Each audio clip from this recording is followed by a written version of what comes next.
और अब बड़ी खबर है एनआईसीबी बैंक मामले से जुड़ी हुई। आपको बता दें कि ईओडब्ल्यू ने आरोपी हितेश को समन भेजा है।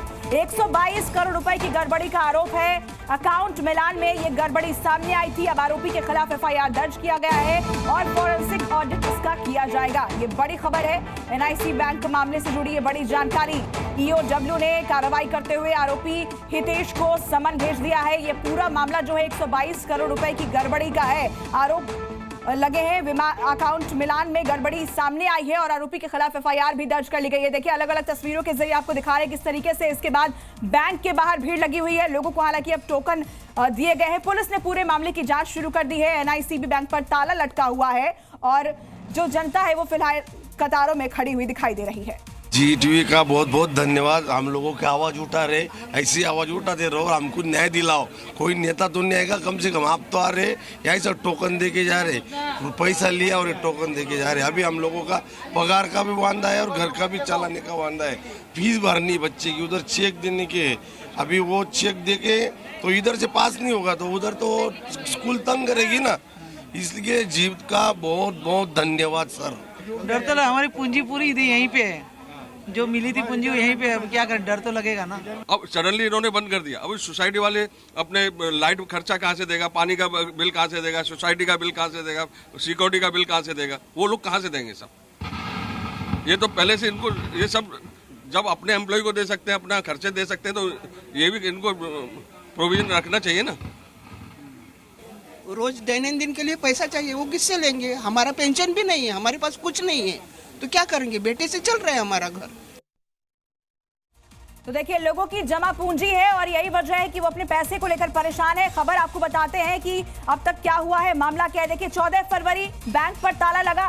6 महीने के लिए एनआईसीबी बैंक पर बैन लगा दिया गया है। मुंबई पुलिस की ईओडब्ल्यू ने जांच शुरू कर दी है और एनआईसीबी बैंक के बाहर लोगों की भारी भीड़ नजर आ रही है। अपने पैसे के लिए लोग परेशान दिखाई दे रहे हैं क्योंकि उनके जीवन भर की कमाई है, उनकी मेहनत का ये पैसा है और हालांकि इस बीच उन्हें टोकन भी दिया गया है ताकि वो सोमवार को आ सके। अश्विन पांडे इस खबर पर हमारे सहयोगी जुड़ गए हैं लाइव इस वक्त हमारे साथ। हम सीधे उनका रुख करेंगे। अश्विन, इस पूरे मामले को लेकर फिलहाल क्या अपडेट मिल रही है, लोगों की क्या प्रतिक्रिया अब तक सामने आई है?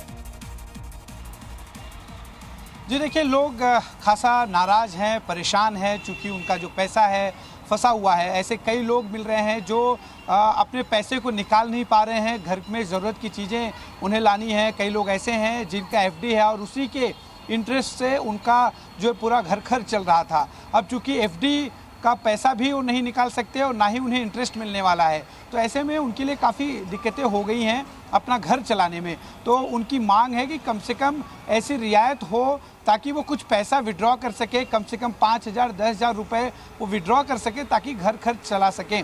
ऐसे लोग भी मिले जिन्हें अपने बच्चे का फीस भरना है, लेकिन चूंकि अब वो अगर चेक देते हैं तो चेक बाउंस हो जाएगा, चूंकि बैंक से कोई भी प्रकार की विड्रॉल या चेक और किसी भी बैंक का ऐसे होना ये बहुत चिंता की बात है, क्योंकि उसमें फंसता है गरीब। जो गरीब ने मेहनत करके उसका पैसा वहाँ रखा है वो फंस जाता है उसमें। और मैं खुद अभी डिपार्टमेंट से बात करूंगी, आरबीआई से करूंगी, निर्मला जी से करूंगी और अमित भाई शाह जी से भी करूंगी, क्योंकि कॉर्पोरेट सेक्टर का बैंक है। मैं उन इस सारे में जो एक्सपर्ट्स हैं उसके उनसे भी बात सुबह भी मेरे हुई और जब मैं दिल्ली जाऊंगी तो इस बैंक को कैसे न्याय मिलेगा इसके लिए हम सब कोशिश करेंगे। धनंजय मुंडे और सुरेश दस इन दोनों की मुलाकात हुई।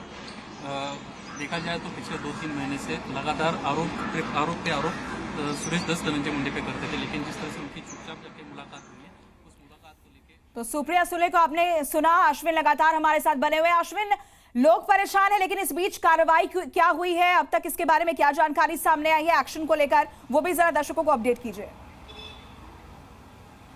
जी देखिए, ईओडब्ल्यू के पास इस पूरे मसले को लेकर शिकायत गई है और अब ईओडब्ल्यू ने इसमें जांच जो है शुरुआती कर दी है। आपको बता दें कि इस शुरुआती जांच में बैंक से जुड़े जो है कुछ लोगों का स्टेटमेंट लिया गया है, कैसे जो है ये पूरी जो संचालन हो रही थी बैंक की, कैसे उसमें गड़बड़ी हुई, क्या वजह रही कि वित्तीय जो गड़बड़ी पिछले 2 सालों से जो है बढ़ रही थी। इन तमाम जो टेक्निकल पहलू हैं वो ईओडब्ल्यू के अधिकारी जानना चाहते हैं और इसके आधार पर फिर आगे इसके जिम्मेदार कौन कौन लोग हैं, कैसे ये सब कुछ हुआ, ये सारी चीज़ें जो है परत दर परत खुलेंगी। लेकिन फिलहाल हम ये कह सकते हैं कि जांच शुरू हो चुकी है इस पूरे मामले में और जो भी गड़बड़ी है वो सबके सामने आएगी। लेकिन इस बीच जो लोगों की परेशानी है वो बदस्तूर जारी है। अश्विन, ये बताइए, क्या बैंक की तरफ से जनता से कोई बातचीत की गई है? जो लोग वहां कतार में खड़े हैं, अपने पैसे के लिए परेशान है, पैसे डूबने का उन्हें डर सता रहा है, क्या कोई आश्वासन उन्हें मिला है अभी तक? जी बिल्कुल, देखिए जी न्यूज़ के ज़रिए कई ऐसे दर्शक पहुंचे जो जी न्यूज़ के माध्यम से जिन्हें पता चला कि इस तरह की चीज़ें हुई हैं। बैंक के बाहर बाकायदा नोटिस जो है लगाई गई है सभी ब्रांचेस के बाहर और वहाँ पर 5 लाख रुपए तक की जो है जानकारी उन्हें साझा की गई। 5 लाख रुपए तक उनका जो अमाउंट है वो सिक्योर है। इसके अलावा 6 महीने तक प्रतिबंध लगा है।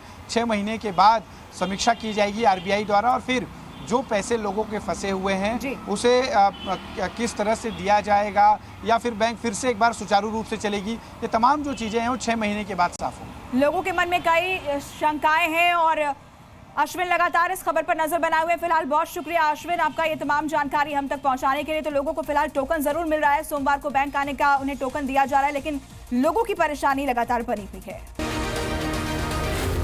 जी न्यूज़।